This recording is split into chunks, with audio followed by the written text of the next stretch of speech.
Le escribí a mi esposo: no habrá más intimidad. Acéptalo. Creí que iba a rogarme.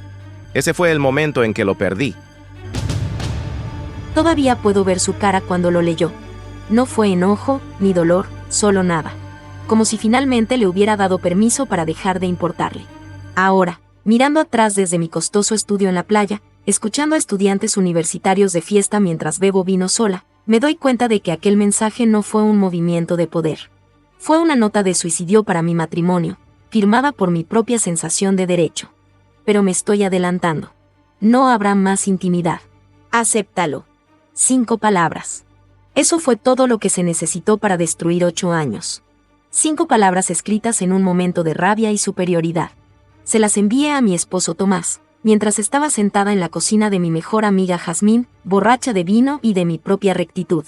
Envíalo, me urgió Jazmín, sirviéndome más vino. Necesitas saber que hablas en serio. Los hombres como Tomás solo responden a la firmeza. Yo creía que estaba siendo fuerte. Creía que por fin tomaba el control de un matrimonio que se había vuelto rutinario, predecible, aburrido. Creía que Tomás entraría en pánico, que pelearía por mí, que se transformaría de repente en el hombre apasionado que me había convencido de merecer. Me equivoqué en todo. Tomás y yo nos conocimos en la boda de unos amigos mutuos. La ceremonia fue al atardecer, en unos acantilados con vista al océano. Una de esas bodas perfectas que cuestan más que el coche de la mayoría. Él no era el hombre más guapo allí. Ese habría sido el hermano de la novia, con quien pasé media noche coqueteando. Pero Tomás fue el que notó que llevaba una hora con la misma copa de champán tibio y me trajo una fresca sin que se la pidiera. Fue el que me hizo reír tan fuerte durante el baile que olvidé sentir vergüenza.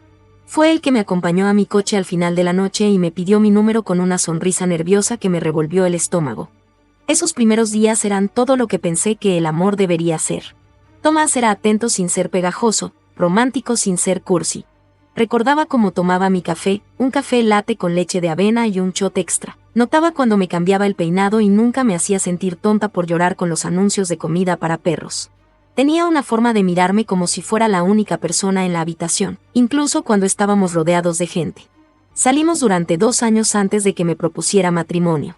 No fue una producción elaborada, solo nosotros dos en unos acantilados al atardecer, viendo el sol hundirse en el Pacífico, cuando de repente se quedó callado. Quiero hacer esto para siempre, dijo, señalando el océano, el atardecer, nosotros sentados en una manta con hamburguesas. Solo esto, contigo. Luego sacó un anillo, no enorme, pero perfecto, y me pidió que me casara con él mientras las olas rompían bajo nosotros. Dije que sí antes de que terminara la pregunta, y unos turistas hasta aplaudieron. Los primeros 3 años de matrimonio fueron buenos. Muy buenos. Compramos una casa, adoptamos un perro rescatado llamado Bruno de un centro de adopción de animales, organizábamos cenas en nuestra terraza, donde nuestros amigos bromeaban sobre lo asquerosamente enamorados que estábamos mientras el sol se ponía detrás de las palmeras. Tomás apoyaba mi carrera en ventas farmacéuticas, sin quejarse nunca cuando tenía que viajar a congresos o trabajar hasta tarde con las cuentas del hospital. Tenía tacos de pescado de nuestro lugar favorito esperándome cuando llegaba a casa. Me frotaba los pies mientras yo me quejaba de médicos difíciles y compañeros competitivos. Pero en algún momento alrededor del 4.º año, empecé a notar lo que él no era. No era ambicioso como mi colega Carlos, que casi vibraba con la necesidad de convertirse en gerente regional y acababa de comprar una casa ostentosa en un barrio costero exclusivo. No era espontáneo como el marido de mi hermana, que la sorprendía con viajes de fin de semana.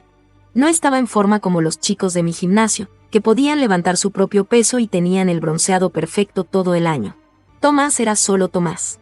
Tomás constante, confiable y predecible, que era feliz surfeando en los mismos lugares y haciendo parrilladas en nuestro patio trasero. Se ha acomodado, me quejé con Jazmín una noche, tomando copas. Míralo. Ha subido de peso. Usa la misma ropa todos los fines de semana. Es feliz siendo para siempre un gerente de informática de nivel medio. Los hombres se vuelven flojos después del matrimonio, coincidió Jazmín. Se había divorciado 2 veces, pero yo pensaba que eso la hacía una experta, no una advertencia. Necesita sacudir las cosas. Haz que se esfuerce de nuevo. Así que empecé a alejarme. No de golpe. Eso habría sido demasiado obvio. Dejé de iniciar el contacto íntimo, alegando que estaba cansada del trabajo. Programaba noches de chicas durante los momentos que solíamos pasar juntos. Compré ropa nueva, Empecé a entrenar más, me hice reflejos en el pelo. Pero cuando Tomás me hacía un cumplido, lo rechazaba como si solo estuviera diciendo lo que yo quería oír. «Te ves hermosa», decía cuando bajaba las escaleras con un vestido nuevo. «Tienes que decir eso», respondía yo. «Eres mi marido». El destello de dolor en sus ojos debería haber sido una señal de alto, una advertencia de que estaba envenenando algo precioso. Pero estaba demasiado embriagada con mi propio relato de no ser apreciada para ver que yo era la que tenía el veneno. Empecé a ir a las horas felices en el distrito de bares, quedándome hasta medianoche mientras Tomás esperaba en casa. Me uní a un estudio de yoga elegante donde mujeres divorciadas adineradas hablaban de sus indemnizaciones entre posturas. Pasaba fines de semana en Los Ángeles por trabajo que en realidad eran solo excusas para sentirme soltera otra vez, para fingir que todavía era la chica que podía tener a quien quisiera. Jazmín se convirtió en mi compañera y validadora constante. Recién divorciada de su segundo marido, un ejecutivo de biotecnología que la había dejado por su asistente de 23 años, estaba amargada y ansiosa por esparcir el veneno. Se había mudado de su mansión en una urbanización exclusiva a un lujoso condominio en el centro, gastando su dinero de la indemnización en botox, vino y malas decisiones. «Tomás te está frenando», decía sobre cócteles de $15 en bares de azotea. «Mira a tu alrededor. Esto es San Diego. Hombres exitosos por todas partes. Emprendedores tecnológicos, ejecutivos de biotecnología, desarrolladores inmobiliarios. ¿Por qué conformarse con alguien que es feliz siendo un gerente medio?». Empecé a creerle, a ver cada momento conyugal normal como una prueba de las fallas de Tomás. Él quería quedarse en casa a ver una película. Aburrido. Era feliz con nuestras vacaciones anuales en la misma cabaña junto al lago. Poco imaginativo. Me traía flores del supermercado. Barato. Mientras tanto, yo creaba una vida de fantasía completa en mi cabeza. Soñaba despierta con los médicos del hospital que manejaban autos lujosos y vivían en La Joya, imaginando aventuras apasionadas y declaraciones dramáticas de amor. Coqueteaba con capitalistas de riesgo en conferencias, con surfistas en bares de playa, con cualquiera que representara algo más emocionante que mi realidad. Nunca crucé líneas físicas, pero emocionalmente me había ido. La noche que envié el mensaje, había llegado a casa de un evento de trabajo en el hotel. Un médico nuevo, joven, guapo, que manejaba un Porsche, había coqueteado conmigo toda la noche. Me había pedido mi número, y me tenté. Me tenté mucho. Cuando llegué a casa, Tomás estaba dormido en el sofá, con unos shorts de baño y una camiseta vieja. Nuestro perro, acurrucado a su lado. La tele estaba en pausa en un documental sobre la vida marina en el Pacífico. El contraste entre mi fantasía y mi realidad me resultó insoportable. Huí directamente al rascacielos del centro donde vivía Jazmín. Ella abrió una botella de vino, una cosecha cara que era parte de su botín de divorcio, y yo desahogué mis frustraciones. Tomás estaba dejando estar. Tomás era aburrido. Tomás ya no me hacía sentir deseada. Tomás estaba malgastando mi juventud en la ciudad más hermosa. «¿Sabes lo que tienes que hacer?», dijo Jazmín, con los ojos brillando con una emoción que debería haber sido una bandera roja. «Necesitas tomar el control. Deja de darle todo mientras él no te da nada. Corta por lo sano. Haz que se dé cuenta de lo que está perdiendo». «Pero, ¿y si? ¿Y si qué? ¿Se va?». Se rió. «Por favor, los hombres como Tomás no se van. Solo se esfuerzan más. Confía en mí, yo he pasado por esto. Necesitas mostrarle que no eres una esposa tonta que va a aguantar la mediocridad». 3 copas de vino después, escribí el mensaje. Jazmín miraba por encima de mi hombro, animándome, diciéndome que era valiente, que por fin me estaba defendiendo. Nada más de intimidad. «Acéptalo». Lo envié antes de pensarlo demasiado. Luego manejé a casa, esperando encontrar a Tomás asustado, molesto, listo para pelear por nuestro matrimonio. En cambio, lo encontré exactamente donde lo había dejado. Se había despertado, había visto mi mensaje, y nada. Estaba en la cocina haciéndose un sándwich, tranquilo como si nada. «¿Recibiste mi mensaje?», pregunté, tratando de sonar segura. Me miró con esos ojos marrones de los que me había enamorado, pero algo era diferente. Estaban vacíos. Resignados. «Sí», dijo. «Lo recibí». Eso fue todo. Sin preguntas, sin súplicas, sin enojo, solo aceptación. Y de alguna manera, eso fue peor que cualquier pelea. Esa noche fui a la habitación de invitados, diciéndome a mí misma que estaba marcando un punto. Pero en realidad, estaba inquieta por su calma. Esto no era como se suponía que debía ir. Durante los días siguientes, Tomás se convirtió en un fantasma en nuestra propia casa. No enojado o mezquino, solo ausente. Dejó de preguntarme por mi día, de sugerir que saliéramos a comer algo o que hiciéramos una caminata. Dejó de buscarme en la cama. Era como si hubiera tomado mi mensaje como un manual de instrucciones y lo hubiera seguido al pie de la letra. Pero luego pasó algo inesperado. Empezó a levantarse a las 5 de la mañana para surfear antes del trabajo. Empezó a andar en bicicleta por la montaña, se unió a un gimnasio a practicar artes marciales en las afueras. En cuestión de semanas, el suave gerente de informática con el que me había aburrido se estaba transformando en alguien que no reconocía. Delgado, concentrado, seguro. Bien, dijo Jazmín cuando se lo conté. Está haciendo un berrinche. Dale una semana. Volverá arrastrándose. Pero no lo hizo. En cambio, empezó a cambiar de maneras que no había anticipado. Se unió a un gimnasio, empezó a preparar sus comidas, bajó de peso. Se quedaba hasta tarde en el trabajo, no para evitarme a mí, sino porque se había ofrecido para un nuevo proyecto con una startup de tecnología. Era educado cuando nos cruzábamos, pero no había calidez, no había conexión. Era como vivir con un desconocido cortés que resultaba tener la llave de mi casa. Empecé a tratar de llamar su atención, usando bikinis por la casa aunque fuera octubre, cocinando su carne asada favorita, sugiriendo que fuéramos a nuestros viejos sitios en la costa. Pero Tomás solo sonreía con educación y se excusaba. Tenía sesiones de surf al amanecer para las que despertarse, cursos intensivos de programación a los que asistir, una vida que construir que no me incluía a mí. Pensé que querías espacio, dijo una noche cuando me quejé de que iba al gimnasio otra vez. Solo lo estoy aceptando como me pediste. Las palabras dolieron más que cualquier discusión. Jazmín seguía presionándome para que me mantuviera firme. Está jugando, insistía. No cedas. Haz que se esfuerce. Así que redoblé la apuesta. Empecé a salir más, publicando fotos en redes sociales de mí en piscinas de azotea en el centro, clubes de playa, catas de vino en unos viñedos, siempre cuidando de recortar a Jazmín, haciéndolo parecer como si tal vez estuviera en citas.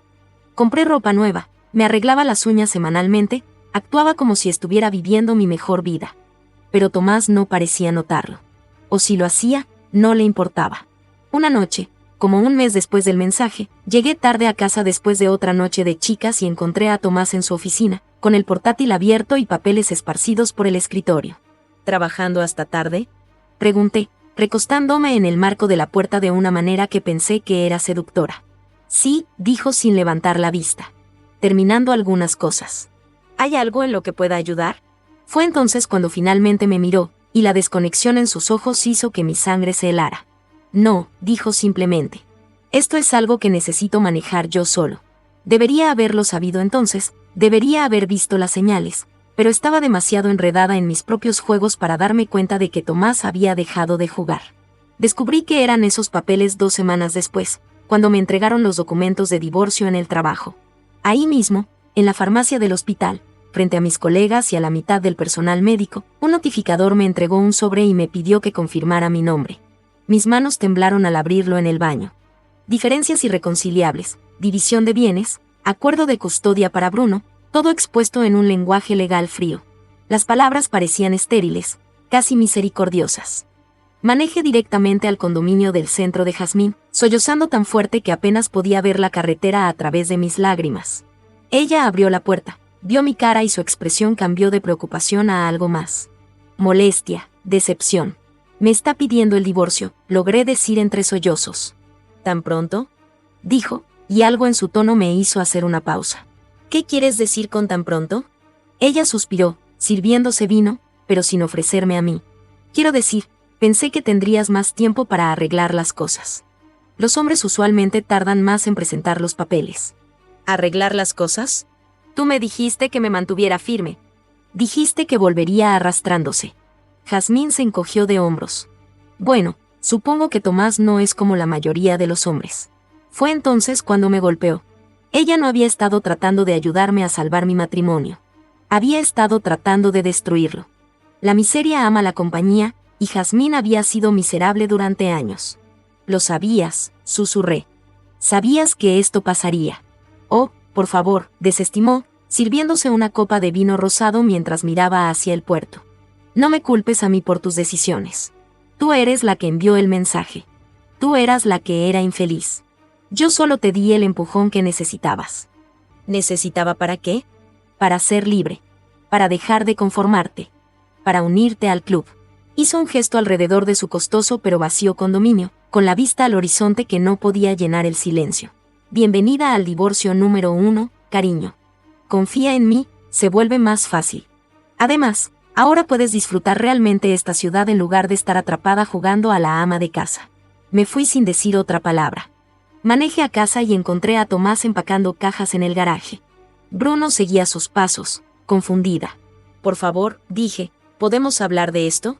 Él se detuvo, dejó la caja que estaba cargando y realmente me miró por primera vez en semanas.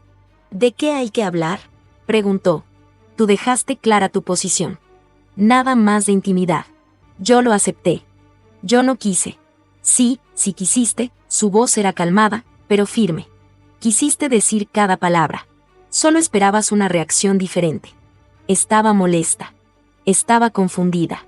Jazmín dijo. Jazmín se rió, pero era un sonido amargo.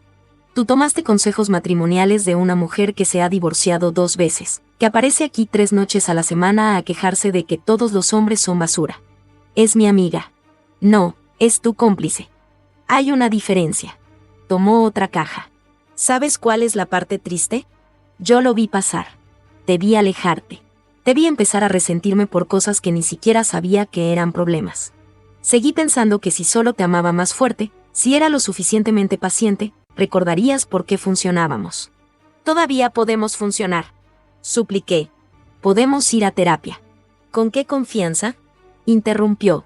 Me dijiste por mensaje que habías terminado con la intimidad. No solo el contacto físico. La intimidad. ¿Sabes lo que realmente significa esa palabra? No es solo físico. Es cercanía emocional, vulnerabilidad, conexión. No solo me cortaste de tu cuerpo, me cortaste de tu corazón. Y lo hiciste como si estuvieras cancelando una suscripción. Empecé a llorar entonces, sollozos feos que hicieron temblar todo mi cuerpo. Lo siento mucho. Haré lo que sea. Sé que lo sientes, dijo. Y por un momento, su voz se suavizó. Pero no lo sientes por lo que hiciste. Lo sientes porque no resultó como lo planeaste. Tenía razón. Y, Dios, como lo odié por tener razón. ¿Cuándo te volviste tan frío? Susurré. La noche que me dijiste que lo aceptara.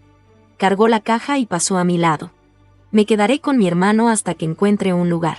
Mi abogado se encargará de todo lo demás. ¿Y Bruno? Se detuvo junto a su coche.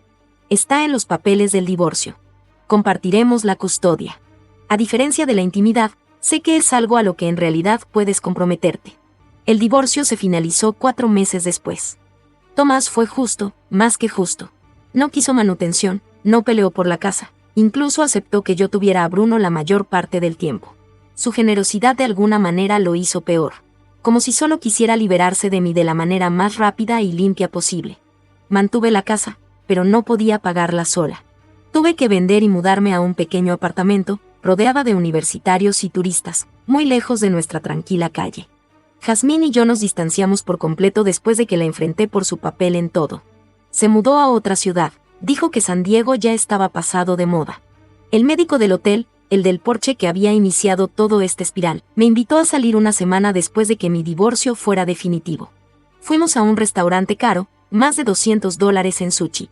Mencionó casualmente a su esposa, que era comprensiva con estas cosas. Resultó que había estado casado todo el tiempo, con 2 hijos en una escuela privada. Cuando lo confronté, se rió y dijo que pensaba que yo lo sabía. Que pensaba que yo buscaba lo mismo que él. Una distracción, una emoción, nada real.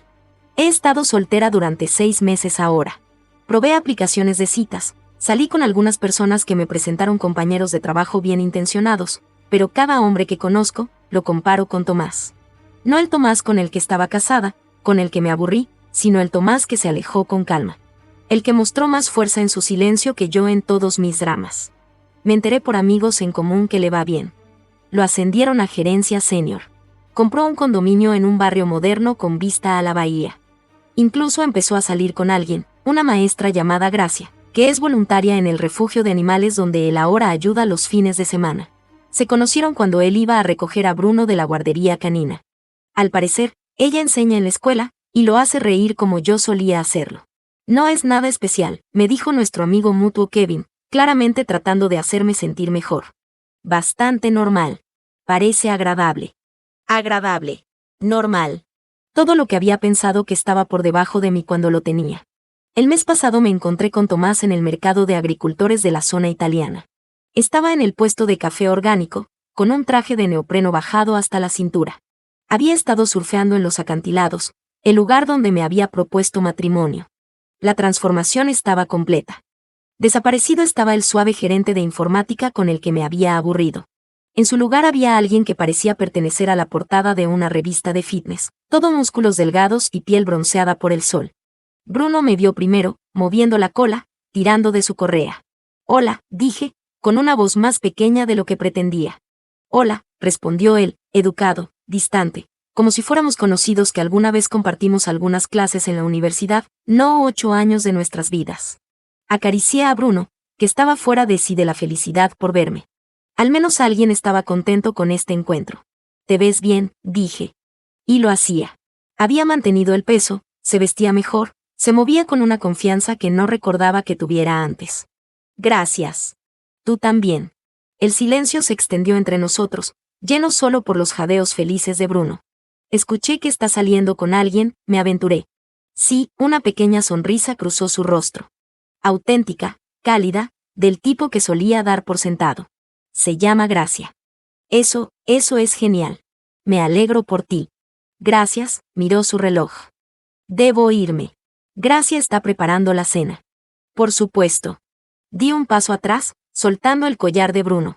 «Tomás». Se detuvo, mirándome de nuevo. «De verdad lo siento, por todo». Me estudió por un largo momento, luego asintió. «Lo sé. Cuídate, ¿de acuerdo?» Luego se fue, alejándose con el perro que habíamos adoptado juntos, dirigiéndose a casa con una mujer que apreciaba lo que yo había tirado. Una mujer que probablemente nunca tuvo que escuchar que él era suficiente, porque fue lo suficientemente inteligente para verlo desde el principio. Caminé de regreso a mi estudio, pasando por los bares que ya se llenaban de gente que empezaba a beber de día, pasando por la playa donde parejas felices jugaban voleibol, pasando por toda la vida que pensé que me estaba perdiendo cuando lo tenía todo. Mi apartamento estaba muy lejos de la comodidad de nuestra casa, con su terraza y jardín. Ahora tenía vista a un contenedor de basura y los sonidos de veinteañeros borrachos tropezando a casa a las 3 de la mañana. Serví un vaso de vino, barato del supermercado, no las botellas caras que Jazmín y yo solíamos compartir, y me senté en mi sofá de segunda mano. Sin Jazmín a quien escribirle, sin Tomás a quien dar por sentado, sin vida de fantasía en la que refugiarme, solo yo y el eco de 5 palabras que me habían costado todo. Nada más de intimidad. «Acéptalo». Él lo había aceptado, solo que no de la manera que yo esperaba. Lo había aceptado reconociendo su propio valor, negándose a rogar por migajas de afecto de alguien que había convertido el amor en un arma. Lo había aceptado dejándome a mí vivir con las consecuencias de mis decisiones. Y ahora, sentada sola en mi pequeño apartamento, desplazándome por fotos de la vida que había tirado, era yo la que tenía que aceptarlo. El silencio, el vacío, el saber que había tenido a un buen hombre que me amaba completamente y lo había descartado porque estaba aburrida. Resulta que hay cosas peores que estar aburrida. Como estar sola en una ciudad llena de gente. Como estar equivocada en un lugar que constantemente te recuerda cómo se veía lo correcto. Como ser la autora de tu propia tragedia y no tener a nadie a quien culpar más que a ti misma. Jazmín tenía razón en una cosa. Se vuelve más fácil. No el divorcio, eso sigue siendo duro. Pero vivir contigo misma después de haber destruido algo bueno, eso se vuelve más fácil. Aprendes a adormecer el arrepentimiento con margaritas en las horas felices, a racionalizar las decisiones con lenguaje de terapia, a fingir que estás mejor. Pero tarde en la noche, cuando las fiestas se apagan y mi apartamento está en silencio, la verdad se cuela. Yo no perdí a Tomás. Lo tiré a la basura. Y él fue lo suficientemente inteligente para no dejarme recogerlo cuando me di cuenta de mi error. El mensaje me tomó 5 segundos. El divorcio, 4 meses. Pero la lección, esa está tomando toda una vida. Hay quienes no valoran lo que tienen hasta que lo pierden. Otros, como yo, sabemos perfectamente lo que tenemos, pero nos convencemos de que merecemos algo mejor. Hasta que un día solo queda el arrepentimiento, y un teléfono lleno de fotos de la vida que fuimos demasiado arrogantes para apreciar. Acéptalo, le había dicho. Él lo hizo. Ahora me toca a mí. No olvides suscribirte a tu canal preferido de historias, Crónicas de Reddit.